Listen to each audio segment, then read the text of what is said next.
नरेंद्र मोदी, नरेंद्र मोदी, नरेंद्र मोदी, नरेंद्र मोदी, नरेंद्र मोदी। भारत माता की, भारत माता की। नरेंद्र मोदी, नरेंद्र मोदी, नरेंद्र मोदी। भारत माता की।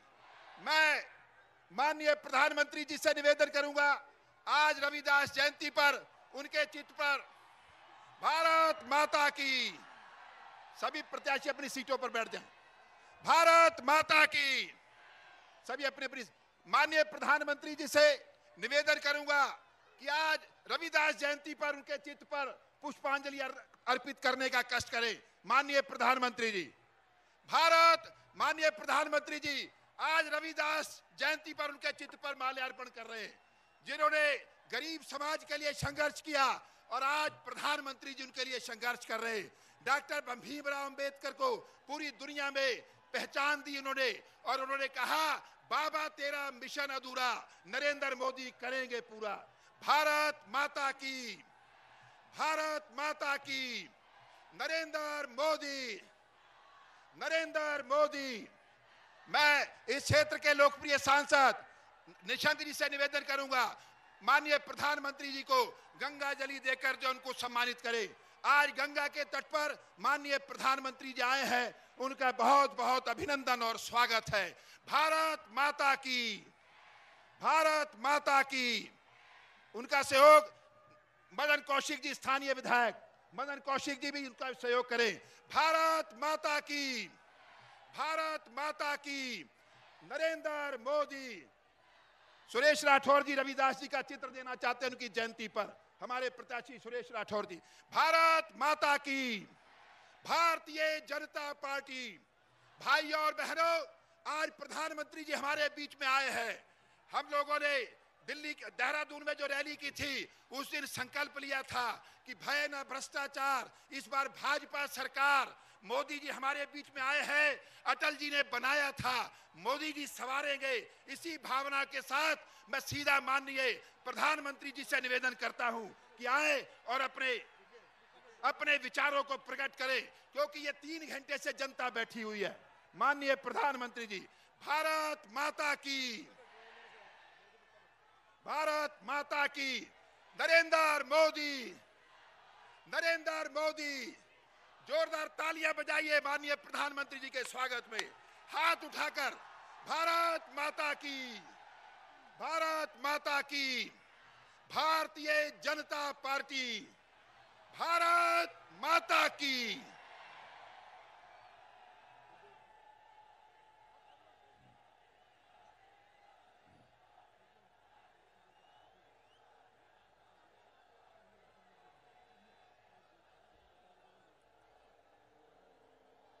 भारत माता की,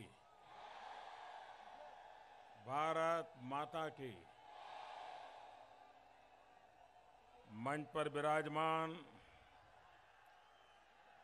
केंद्र में मंत्रिपरिषद के मेरे साथी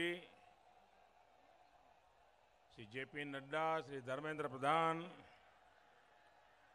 यहाँ के जनप्रिय सांसद और पूर्व मुख्यमंत्री डॉक्टर रमेश पोखरियाल जी निशंक, ज्वालापुर से भाजपा के उम्मीदवार श्रीमान सुरेश राठौर जी। सुरेश जी यहाँ आ जाइए। हरिद्वार से उम्मीदवार श्री मदन कौशिक जी। हरिद्वार ग्रामीण से उम्मीदवार स्वामी यतीश्वरानंद जी। रानीपुर से उम्मीदवार श्री आदेश चौहान जी। लक्सर से श्री संजय गुप्ता जी। रुड़की से श्री प्रदीप बत्रा जी। खानपुर से कुंवर प्रणव सिंह चैंपियन जी।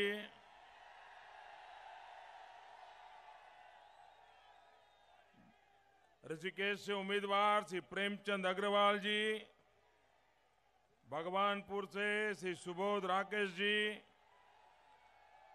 जबरदा से श्री श्रीमान देशराज करनवाल जी, मंगलोर से श्री ऋषिपाल बलियान जी, पीरन से श्री जय भगवान सैनी जी, मंच पर विराजमान सभी वरिष्ठ साथी, विशाल संख्या में पधारे हुए प्यारे भाई और बहनों, मेरे साथ जोर से बोलिए भारत माता की, भारत माता की। हाँ।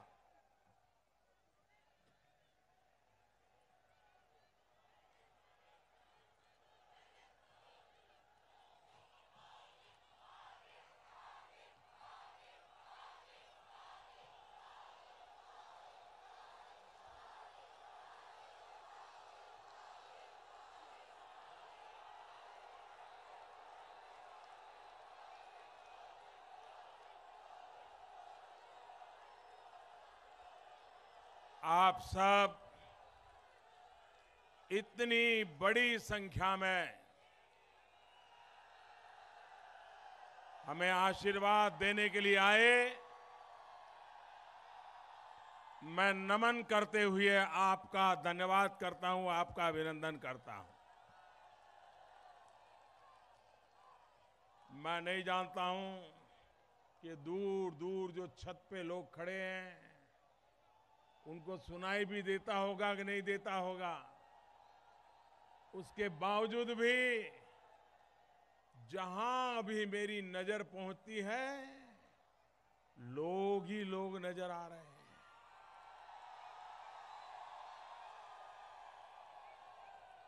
भाइयों बहनों, आज के युग में ये जन सैलाब, ये आशीर्वाद, ये एक अनोखी घटना मैं मानता हूं। चुनाव हमने भी बहुत लड़े हैं जी। कभी मैं भी उत्तराखंड में चुनाव अभियान के लिए आया करता था, लेकिन ऐसा उमंग, उत्साह, ये केसरिया सागर,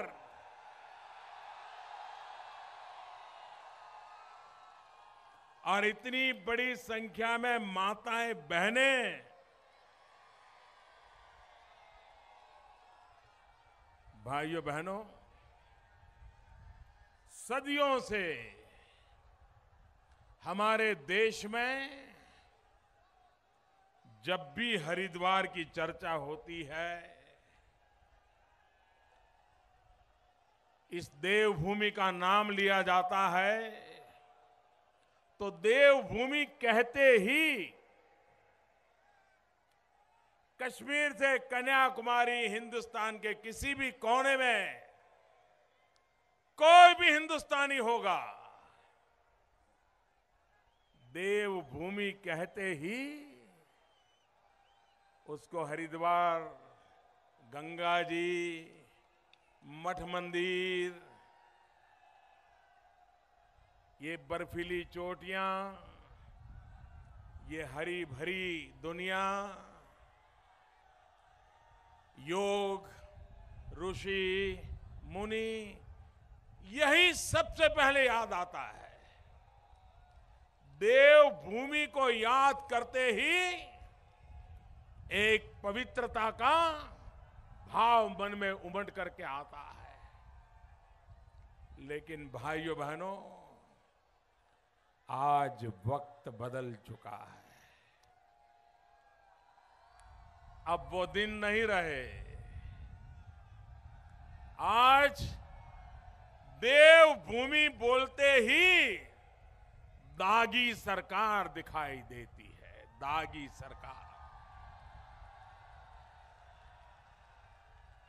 इस दागी सरकार की छाया ने हजारों वर्ष की तपस्या से बनी हमारी देवभूमि को दाग लगाया दिया है, दाग लगा दिया है। भाइयों बहनों, आप मुझे बताइए, देव देवभूमि की पुनः प्रतिष्ठा होनी चाहिए कि नहीं? पूरी ताकत से बताइए। देवभूमि की पुनः प्रतिष्ठा होनी चाहिए कि नहीं होनी चाहिए? देवभूमि पर दागी सरकार की साया हटनी चाहिए कि नहीं हटनी चाहिए? ये देवभूमि की पवित्रता पर हर हिंदुस्तानी का हक है कि नहीं है? देवभूमि के लोग भी इस पवित्रता को दुनिया को बांटना चाहते हैं कि नहीं चाहते हैं? लेकिन एक दागी सरकार इसने इस देवभूमि की तपस्या को कलंकित करके रखा हुआ है। दाग की साया उस पर सवार है। और इसलिए भाइयों बहनों, सवाल राजनीति का नहीं है, सवाल दल का नहीं है, सवाल उम्मीदवार का नहीं है।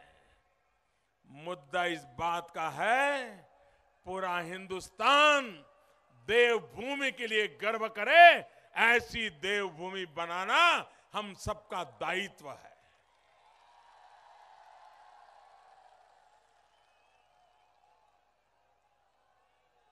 आज पूरे हिंदुस्तान में देवभूमि के भ्रष्टाचार के लिए कोई सबूत की जरूरत है क्या? कोई सबूत की जरूरत है क्या? कोई कोर्ट कचहरी की जरूरत है क्या? सारे हिंदुस्तान ने टीवी पर देखा है कि नहीं देखा है? क्या ऐसा भ्रष्टाचार जहां पनपा हो? और दुख तो इस बात का है कि सरकार के मुखिया को इसकी जरा सा भी चिंता नहीं है।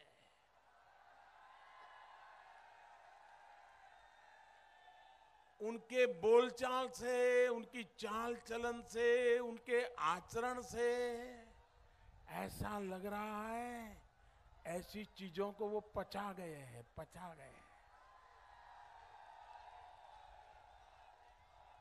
भाइयों बहनों, अगर किसी की गलती हो भी जाए तो भी उसका आत्मा उसको कोसता है, और पकड़ा जाए तो शर्मिंदगी महसूस करता है। मैंने ऐसा कोई राजनेता नहीं देखा जो इस देवभूमि पे बैठा हुआ है जिसको इसकी कोई परवाह नहीं, कोई शर्म नहीं, कोई चिंता नहीं। ये तो चलता रहता है। ये चलने देना है क्या? ये चलने देना है क्या? ये चलने देना है क्या? उनकी चलती होनी चाहिए कि नहीं होनी चाहिए? ये जाने चाहिए कि नहीं जाने चाहिए? निकालोगे? पक्का निकालोगे? भाइयों बहनों, हम परिवार के जो लोग होंगे उन्होंने देखा होगा कि बालक घर में पैदा होता है, उड़ता है, बैठता है, कहीं गीला कर देता है, गंदा कर देता है। हर माँ बाप मानता है भाई चलता है, चलो भाई। बच्चा 12-13 साल का होता है तब तक एक अलग नजरिए से देखा जाता है। लेकिन जैसे ही घर में बेटा या बेटी 16 साल के हो जाते हैं तो माँ बाप बड़े जागरूक हो जाते हैं। 16 से 21 साल की उम्र हर एक व्यक्ति के जीवन में महत्वपूर्ण होती है। 16 से 21 साल बालक कैसा बनेगा, किस दिशा में जाएगा, उसके दोस्त कैसे हैं, वो कहां जाता है, क्या करता है, क्या पढ़ता है, कहां बैठता है, हर माँ बाप बारीकी से नजर रखता है कि नहीं रखता है? रखता है कि नहीं रखता है? बेटी 16 साल की हो जाए, बेटा 16 साल का हो जाए, मां बाप पूरा परिवार वो 5 साल को महत्वपूर्ण मानते हैं कि नहीं मानते हैं, उसकी जिंदगी किस दिशा में जाएगी, वो फैसला 16 साल 21 साल में होता है कि नहीं होता है। भाइयों बहनों, जैसा अपने बालक के जीवन में है, वैसा ही उत्तराखंड के लिए भी ये 5 साल 16 से 21 वाले हैं, 16 से 21 वाले। अब तक जो हुआ सो हुआ, लेकिन ये 16 से 21 साल की इस उत्तराखंड की उम्र ऐसी है, अगर इस समय ठीक से संभाल लिया, ठीक से संवार लिया, तो 21 साल के बाद ये उत्तराखंड पूरे हिंदुस्तान को संभाल लेगा, ये मैं आपको विश्वास दिलाता हूं। बड़ा महत्वपूर्ण समय है भाइयों बहनों। घर में बच्चे के लिए 16 साल के 21 साल के 5 साल जितनी जागरूकता के साथ हम सोचते हैं, उत्तराखंड के भी ये 16 से 21 साल की उम्र बड़ी महत्वपूर्ण है। और इसलिए ये चुनाव उत्तराखंड 16 से 21 में किस करवट जाएगा, कौन सी ताकत से खड़ा होगा, उसकी कद काठी कैसी बनेगी, ये समय तय करने का है। और इसलिए पहले जो हुआ सो हुआ, अब उत्तराखंड को रत्ती भर भी ये 5 साल गंवाने नहीं चाहिए। भाइयों बहनों, अटल बिहारी वाजपेयी, उन्होंने 3 राज्य बनाए, छत्तीसगढ़, झारखंड। भाइयों बहनों, उत्तराखंड को भी अटल जी के आशीर्वाद रहे।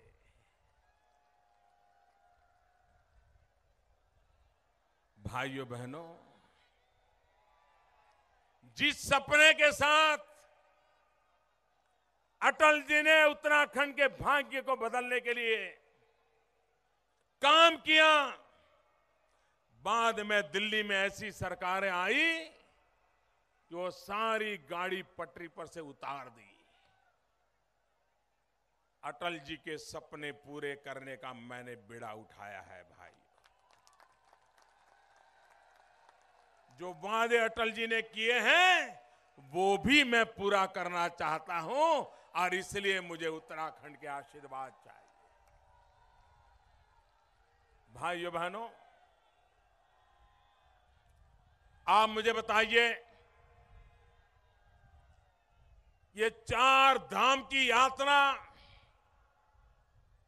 हर हिंदुस्तानी यहां आना चाहता है कि नहीं चाहता है? चाहता है कि नहीं चाहता है?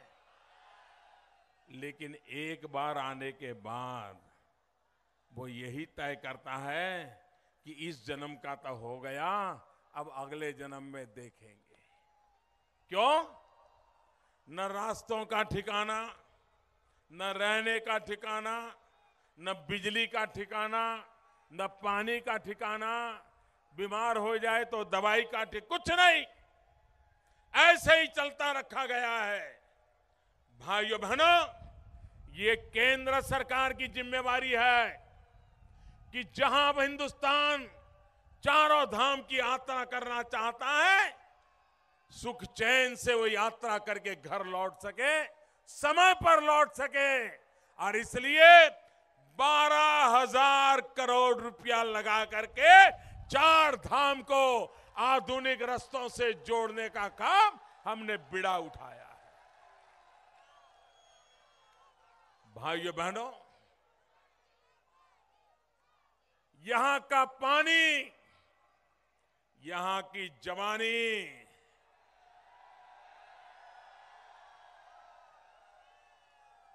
यहां के खेत खलिहान, यहां के ऊंची ऊंची पहाड़ियां, यहां के तीर्थ क्षेत्र, यहां की ऋषि परंपरा पूरे विश्व के आकर्षण का केंद्र, ये हमारी देवभूमि बननी चाहिए। लेकिन किसी ने सोचा नहीं।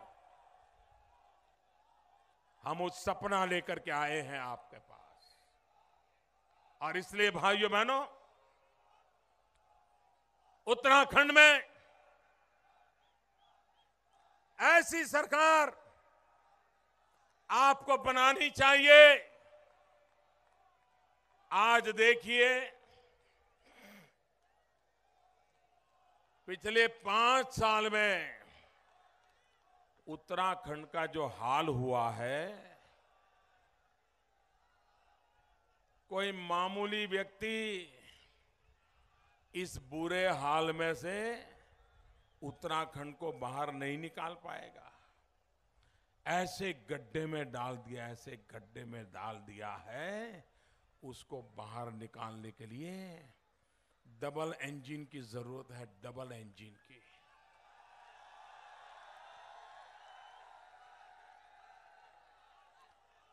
छोटा इंजन उत्तराखंड की भाजपा की सरकार और बड़ा इंजन दिल्ली में भाजपा की केंद्र सरकार, ये 2 इंजन लग जाएंगे, उत्तराखंड का कल्याण हो जाएगा। ये मैं आपको कहने आया हूं भाई।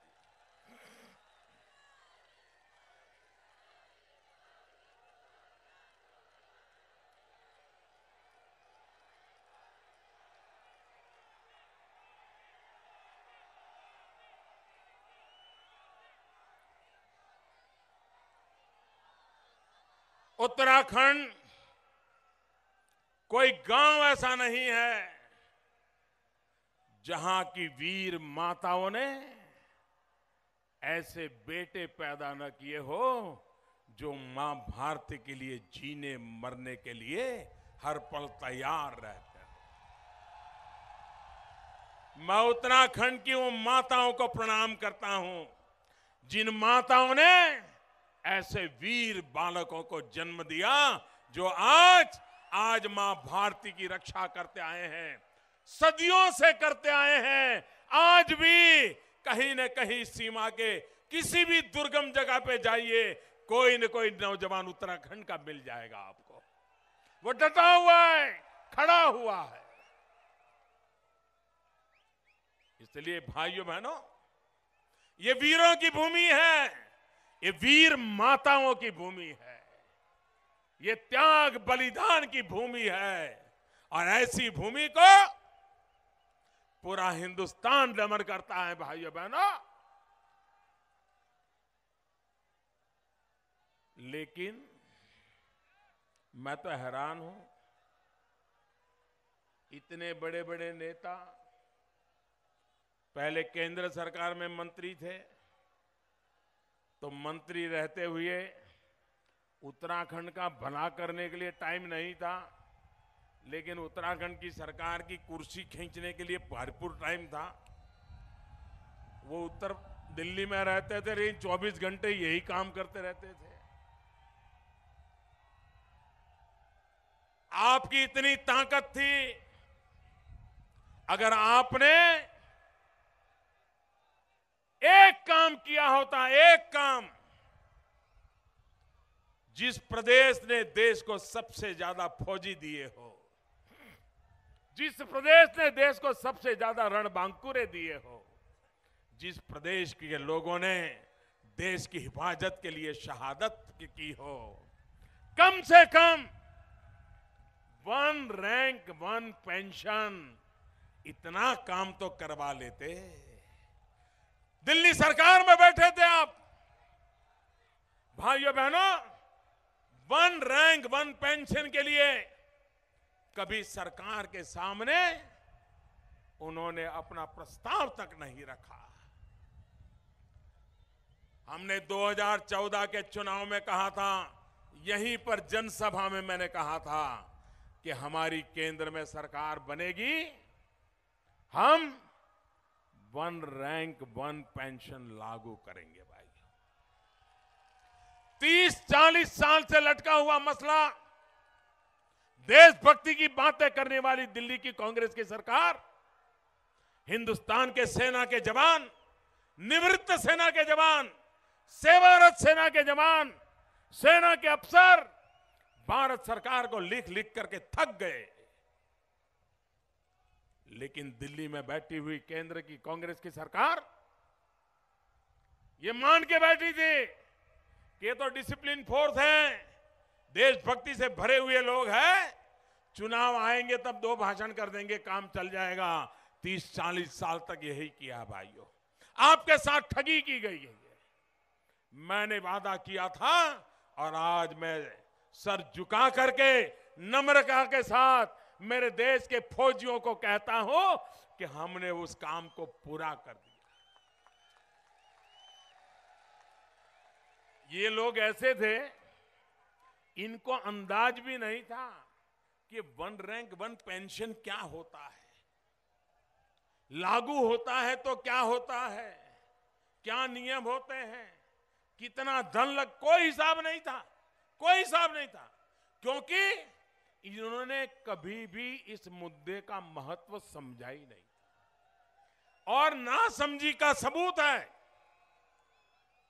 ना समझी का सबूत है कि जब मैंने 2014 के चुनाव में सितंबर महीने में रेवाड़ी में, हरियाणा में एक्स सर्विसमैन के सम्मेलन में घोषणा की थी, सितंबर 2013 में, और मैंने घोषणा जब की कि हमारी सरकार आएगी तो वन रैंक वन पेंशन लागू करेगी, तो कांग्रेस सोई हुई जागी। उनको लगा अगर ये फौजी सारे मोदी के साथ चले गए तो फिर कांग्रेस का कुछ बचेगा नहीं। तो फौजियों की आंख में धूल झोंकने के लिए, कोई स्टडी किए बिना, इश्यू क्या है वो समझे बिना, इस समस्या के समाधान के लिए कितने धन चाहिए उसका विचार किए बिना उन्होंने एक टुकड़ा फेंक दिया। बजट में कह दिया कि वन रैंक वन पेंशन के लिए 500 करोड़ रुपया दे देंगे। और उनके नेता फौजियों के सम्मेलन करने लग गए, उनके 5-15 लोगों को बुलाते थे, फोटो निकालते थे और बताते थे वन रैंक वन पेंशन के लिए 500 करोड़ लगा दिया, 500 करोड़ लगा दिया। जब मैं आया तो मैंने एक कमेटी बिठाई, मैंने कहा मुझे ये वादा पूरा करना है, लाओ भाई डिटेल। मैं हैरान था, कोई होमवर्क नहीं था, कोई फाइल में होमवर्क नहीं था। और जब होमवर्क करके हिसाब लगाया तो भाइयों बहनों आप जान करके हैरान हो जाओगे, 500 करोड़ से बात बनने वाली नहीं थी। जब हमने हिसाब लगाया तो मामला पहुंचा 12,000 करोड़ रुपया, 12,000 करोड़। फौजियों के घर में 12,000 करोड़ रुपया देना था। कहां 500 करोड़ के झूठे वादे और कहां 12,000 करोड़ की जिम्मेवारी। मैंने फौज के लोगों को बुलाया, उनसे कहा देखो भाई, मेरे दिल में आपके लिए एक विशेष स्थान है, मुझे आपके लिए कुछ करना है, लेकिन आपने मेरी मदद करनी पड़ेगी। तो फौजी लोग थे, वो अपनी परवाह ज्यादा करते नहीं है, वो देश की परवाह करते हैं, औरों की परवाह करते हैं। मेरा वाक्य पूरा होने से पहले फौज के लोगों ने मुझे कह दिया, मोदी जी आप ऐसा कह करके हमें शर्मिंदा मत कीजिए, आप कहिए जान की बाजी लगाने के लिए तैयार है। मैंने कहा जान की बाजी लगाने के लिए नहीं बुलाया है, और उसके लिए आपको किसी के आदेश की जरूरत नहीं है, वो तो आपकी मां का दूध जिस दिन आपने पिया है उसी दिन देश के लिए जीने का संकल्प लेकर के आप चल पड़े हैं। उसमें मोदी कुछ नहीं, जरूरत नहीं है मोदी की। आप तो वीर हैं। मैंने कहा मुझे मदद कुछ और चाहिए। बोले क्या? मैंने कहा देखो भाई, कांग्रेस के लोगों ने तो आपके आंख में धूल झोंकी, आपको मूर्ख बनाया। 500 करोड़ की बातें करते थे, कोई कहता था 1000 करोड़ होगा, 1200 करोड़ होगा, लेकिन हिसाब लगाया तो 12,000 करोड़ हो रहा है। अब सरकार में मैं नया नया आया हूं, अभी तो पुराने गड्ढे पर रहने में लगा हूं। अचानक 12,000 करोड़ निकालूंगा तो मेरे देश के गरीबों के लिए मुझे जो करना है उस करने में थोड़ा विलंब हो जाएगा। तो उन्होंने कहा बताइए मोदी जी क्या करें। मैंने कहा मुझे एक मदद कीजिए, ये 12,000 करोड़ एक मुश्त देने के बजाय मैं उसको 3 हिस्सों में दूंगा। एक हिस्सा अभी दूंगा, एक हिस्सा 6-8 महीने के बाद दूंगा, और तीसरा हिस्सा 1 साल के बाद दूंगा। भाइयों बहनों, मैं मेरे सवा सेना के जवानों के सामने सर झुकाता हूं। 1 मिनट नहीं लगाया, 1 मिनट नहीं लगाया, मेरी बात मान ली, और आज 12,000 करोड़ में से 6,000 करोड़ रुपया हमने उनके घर पहुंचा दिया। 6,000 करोड़ आने वाले दिनों में भी पहुंच जाएगा। ये काम होता है। वादा करते हैं तो ऐसे करते हैं जी। भाइयों बहनों, आप मुझे बताइए, अगर जंगल कट जाएंगे तो ये मेरा देवभूमि बचेगी क्या? आप मुझे बताइए, देवभूमि बचेगी क्या? यहां का हर पेड़ एक एक ऋषि है कि नहीं है? लेकिन आप जानते हैं यहां की सरकारों में बैठे हुए लोगों की जंगल काटने की मिली भगत कैसी है। भाइयों बहनों, 11 मार्च को चुनाव का नतीजा आएगा। उत्तराखंड में भाजपा की सरकार बनेगी। ये लूट चलाने वाले, ये जंगलों को बेचने वाले, मैं आपको विश्वास देता हूं, भाजपा की उत्तराखंड की नई सरकार एक एक का हिसाब पूरा करेगी। कानून का काम करके रहेगा। कोई भी कितना बड़ा क्यों ना होगा, उसको कानून के दायरे को स्वीकार करना पड़ेगा। ये हमारी सरकार करके रहेगी। भाइयों बहनों, इनको न देश की सुरक्षा की परवाह है, न इनको देश की सेना के त्याग तपस्या की चिंता है, न उनके बलिदान की चिंता है।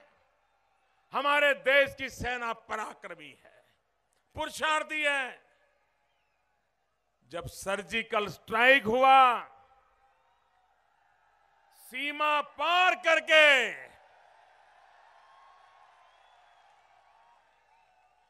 उनके घर में जाकर के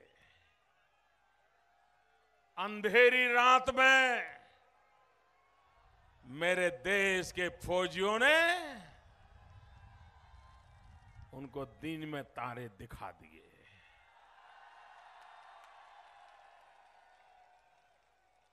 पूरे विश्व जो मिलिट्री ऑपरेशन के स्टडी कर रहे हैं, विश्व के सभी देशों के लिए एक अजूबा था, और हिंदुस्तान के फौजियों ने किए हुए सर्जिकल स्ट्राइक दुनिया भर के देशों के लिए एक महान पराक्रमी घटनाओं में एक घटना के रूप में अंकित हो गई।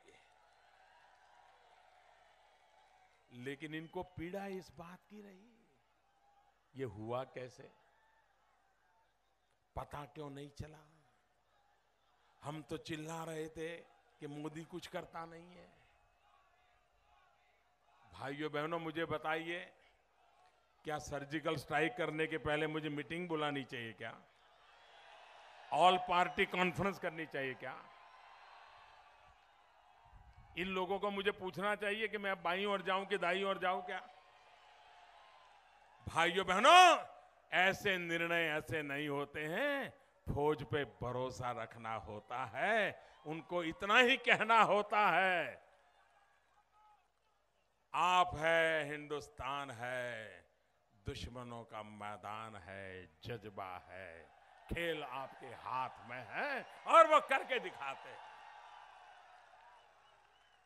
कहना नहीं पड़ता है जी, सिर्फ रोक हटानी पड़ती है। और मुझे खुशी है, 100 में से 100 मार्क के साथ, 100 में से 100 मार्क के साथ हमारी फौज ने कमाल करके दिखाया, दुश्मनों के दांत खट्टे कर दिए, आतंकवादियों के कैंप नष्ट पस्त कर दिए। और दूसरे दिन इंडियन एक्सप्रेस नाम के अखबार ने छापा था कि सुबह सुबह पाकिस्तान की ट्रकें आई और ट्रकों में भर भर करके डेड बॉडी ले गए, भर भर करके डेड बॉडी। मैं हैरान हूं, मेरे देश की सेना ने इतना बड़ा पराक्रम किया, लेकिन 2400 घंटे राजनीति करने वाले लोग राष्ट्र नीति को समझ नहीं पाते हैं। सुबह ही जैसे ही उनको पता चला, फौज के अफसर ने घोषणा की कि हमने ऐसा ऐसा किया है, इनके पेट में चूहे दौड़ने लगे, परेशान हो गए। ये मोदी सर्जिकल स्ट्राइक। उनका पहला सवाल क्या था? हिंदुस्तान के कितने जवान मरे? अरे आपको शर्म आनी चाहिए, ये मेरे जिंदा दिल जवान हैं, मार करके जिंदा आना कोई गुनाह नहीं होता है, गर्व होता है। फिर कहने लगे, अब पाकिस्तान ये कहेगा कि भाई कोई आया था मुझे मार के गए, ऐसा कहेगा क्या? कोई मुझे बताए, पाकिस्तान ये कहेगा कि भाई हिंदुस्तान से कोई आया था मुझे मार के चला गया, ऐसा कहेगा क्या? वो तो यही कहेगा ना। तो यहां के लोग भी वही कहने लगे कि पाकिस्तान तो मना कर रहा है, आप कैसे क्या? बताओ भाई, क्या पाकिस्तान के स्पोक्समैन यहां बैठे हैं क्या? यहां बैठे हैं क्या? देश की सेना के जवानों ने सर्जिकल स्ट्राइक किया और आपने उसको सवालिया निशान लगाया। आपने देश के फौजियों का अपमान किया है, आपने देश की सेना का अपमान किया है, आपने उन वीर माताओं का अपमान किया है जिन्होंने ऐसे वीर संतानों को जन्म दिया है, और वीर माताओं का अपमान किया है। भाइयों बहनों, इन लोगों को आप मुझे बताइए, मैं जब उत्तराखंड में बाढ़ आई तो मैं गुजरात से जो कर सकता हूं, मैं वहां मुख्यमंत्री था, मैं दौड़ के आया था। और मुझे खुशी है कि उत्तराखंड के हर दूर दूर के परिवार भी लोगों से कहते थे कि भाई हमें ये सामान नहीं चाहिए, जो गुजरात से आया है ना वो चाहिए, ये लोग कहते थे। जब ईमानदारी हो, सेवा का भाव हो, तो कैसा परिणाम आता है, क्योंकि मुझे उस समय सेवा करने का सौभाग्य मिला था। अभी 4 दिन पहले भूकंप आया। भाइयों बहनों, रात 1 बजे तक पीएमओ, मेरे अफसर हर किसी से बात कर रहे, हर इलाके में बात करते रहे। रातों रात इस प्रकार के राहत के काम करने वाली टुकड़ियों को हमने रवाना कर दिया। भाइयों बहनों, कभी भी हमारे देश में संकट होता है तो इतनी तेजी से कोई दौड़ता नहीं है। और उत्तराखंड में जब केदारनाथ की घटना हुई थी, तब कांग्रेस के नेता विदेशों में मौज कर रहे थे, देश भूल नहीं सकता है। और सवाल हमें पूछ रहे हो, अभी भी मैं कांग्रेस के लोगों को कहता हूं, जवान संभल के रखो, वरना मेरे पास आपकी पूरी जन्मपत्री पड़ी हुई है। मैं विवेक और मर्यादाएं छोड़ना नहीं चाहता हूं, लेकिन अगर आप विवेक मर्यादाएं छोड़ करके अनाप शनाप बातें करोगे तो आपका इतिहास कभी छोड़ेगा नहीं। आपके कुकर्म आपको छोड़ेंगे नहीं, आपके पाप आपको छोड़ेंगे नहीं। भाइयों बहनों, उत्तराखंड का विकास, यहां की पानी, यहां की बिजली हिंदुस्तान की प्यास भी बुझा सकती है, हिंदुस्तान का अंधेरा भी मिटा सकती है। ये ताकत मेरे उत्तराखंड में है।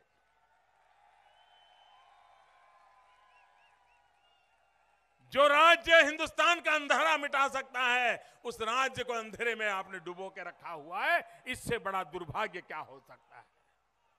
और इसलिए मेरे प्यारे भाइयों बहनों, हम विकास के लिए वोट चाहते हैं। विनाश का रास्ता बंद होना चाहिए, विकास के रास्ते हमारे पर चलना होगा जी। आप एक स्थिर और मजबूत सरकार दीजिए, भारतीय जनता पार्टी की सरकार दीजिए। मैं केंद्र में बैठा हूं, ये 16 से 21 साल की आपकी उम्र, ये देवभूमि की 16 से 21 साल की ये सरकार का ऐसा तबका है, नया बना हुआ उत्तराखंड है, 16 से 21 साल की उम्र है, बड़ी नजाकत भरा समय है। उसके सबसे ज्यादा परवरिश की जरूरत है। वो परवरिश का दायित्व मैं लेने के लिए आया। उस परवरिश का दायित्व लेने के लिए मैं आया हूं और ऐसी टीम बिठाऊंगा जो उत्तराखंड को उसके सपनों के अनुरूप बना करके रहेगा और मेरी पूरी निगरानी रहेगी। ये मैं आपको वादा करने आया हूं।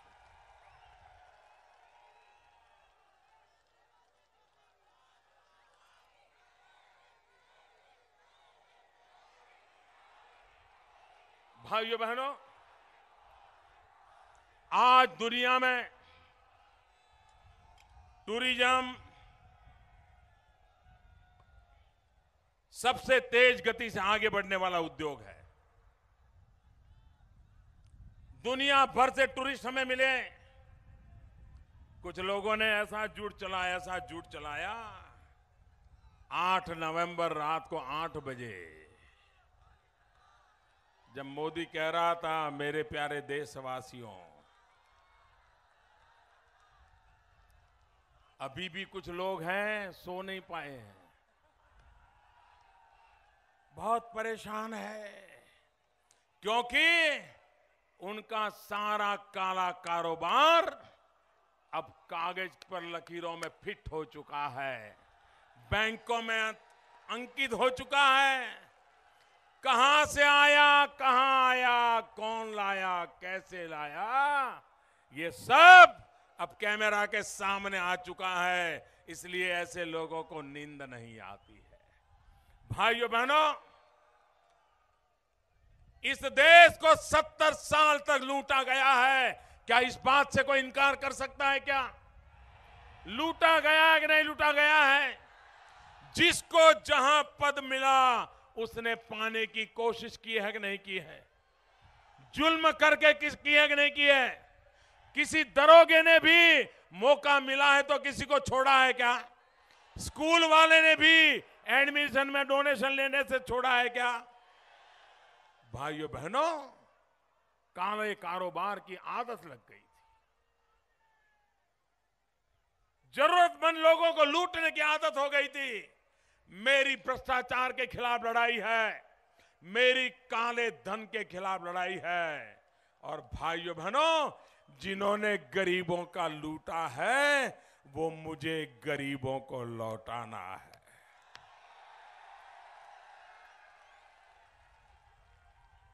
कुछ लोग ऐसा मानते हैं कि छोटे छोटे व्यापारी चोरी करते हैं। भाइयों बहनों, हो सकता है कोई छोटा व्यापारी 5 पैसे मुनाफा के बजाय 7 पैसे मुनाफा ले लिया होगा। हो सकता है किसी व्यापारी ने सरकार में 3 रुपया देना चाहिए 2.5 रुपया दिया होगा, लेकिन उसने अपने पद का उपयोग करते हुए जरूरतमंद के गला घोंटने का काम नहीं किया। लेकिन जो सत्ता में बैठे हैं, कुर्सी पे बैठे हैं, सेवा के लिए आए हैं, उन्होंने गरीब से गरीब को लूटने से बाकी नहीं रखा है। बाबुओं ने, अफसरों ने, सरकारी कुर्सी मिल गई, बस मौका मिला है, मारो ले लो।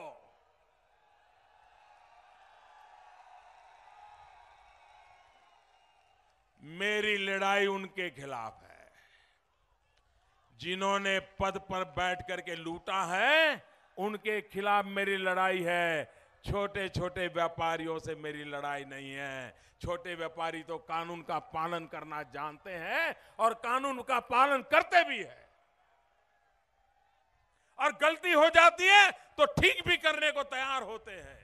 लेकिन ये जो पैसे दबोच करके बैठे हैं, उनके पैसे, भ्रष्टाचार के पैसे जो काले धन में परिवर्तित हुए हैं, ये भ्रष्टाचार, काले धन की जुगलबंदी, इसको मुझे खत्म करना है भाई।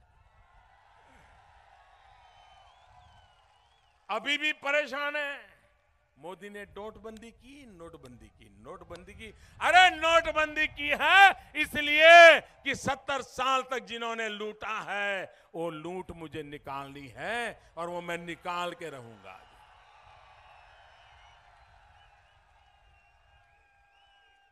मुझे गरीबों के लिए घर बनाने हैं, मुझे किसान के लिए उसके खेत तक पानी पहुंचाना है, मुझे नौजवानों को रोजगार के अवसर पैदा करने हैं, मुझे माताओं बहनों की शिक्षा की चिंता करनी है। और इसलिए भाइयों बहनों, कड़वे से कड़वे निर्णय मैं करता हूं, अपने लिए नहीं करता हूं, 125 करोड़ देशवासियों के लिए करता हूं भाई। और इसलिए मैं उत्तराखंड की जनता से आज आशीर्वाद मांगने आया हूं, देवभूमि से मैं आशीर्वाद मांगने आया हूं कि भ्रष्टाचार और काले धन की लड़ाई, उसको खत्म करने का हमारा जो सपना है, 125 करोड़ देशवासी हर पल मेरे साथ रहे हैं, आगे भी रहेंगे, और भ्रष्टाचार, काला धन जाके रहेगा, ये विश्वास लेकर के चला है। भाइयों बहनों,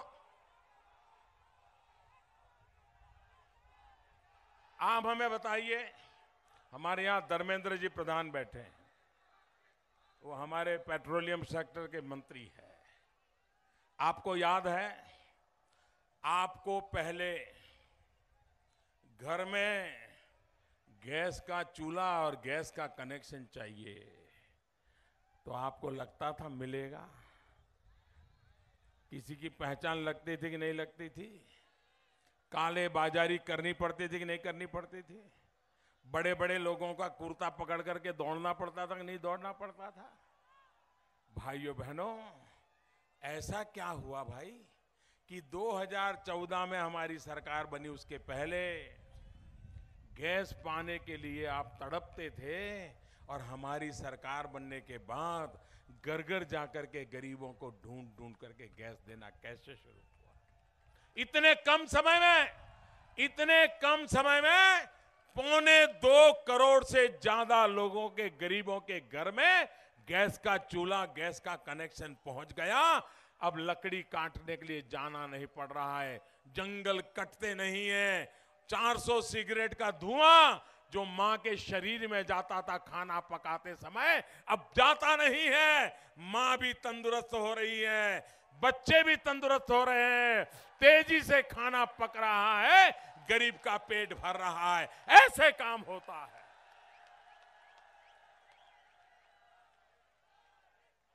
प्रधानमंत्री जन धन अकाउंट, हमने गरीब से गरीब का बैंक का खाता खोल दिया।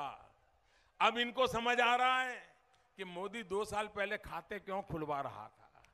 अरे मोदी 2 साल पहले खाते इसलिए खुलवा रहा था कि बड़ों बड़ों के खातों का मुझे हिसाब लेना था और गरीबों के खातों को भरना था।